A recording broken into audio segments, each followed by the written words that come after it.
And joining us live in studio with some insight on this historic event, Bishop Walter Hurley of the Grand Rapids Diocese. Bishop, thank you for coming in tonight. We appreciate it. Well, thank you for the invitation. Benedict called his choice a decision of great importance for the life of the Church. What do you think he meant by that? I think possibly a number of things.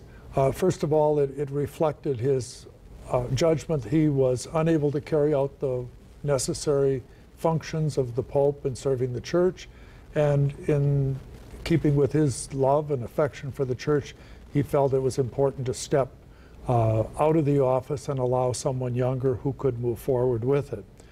I think it also reflects the changing times in which we live. Historically, and as you know, for the last 600 years, when someone was elected Pope, they were elected until they died. And our world is very different. The issues that face the Church are very complex. It's a global church. There's a lot of travel that's involved. And it becomes very difficult for someone as they grow older to carry out those functions. So it's precedent setting, I think, in the way that it establishes something that others can follow later on. As the Church enters now in the modern times. That's right. That's right. And I think it does that. You mentioned age and the vigor that's required to be the Pope these days. It's a global position. What qualities would you like to see in the next Pope? Is that one of them?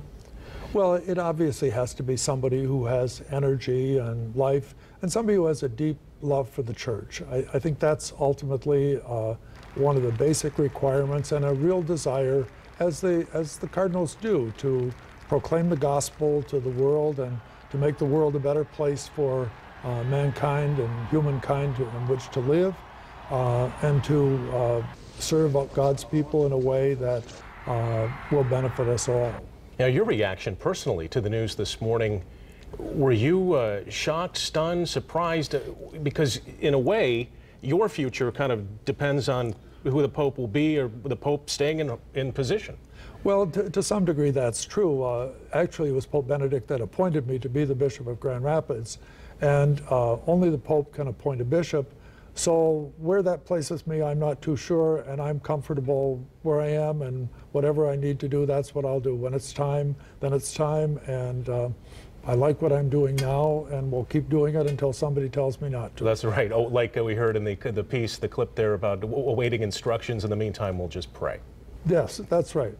Well, I like to think I'm praying, but I'm also doing more than praying while I'm waiting. Absolutely. We think so too. Bishop Walter Hurley, thanks for coming in tonight. We appreciate your insight on this. Well, thank you very much. Thank you, Don.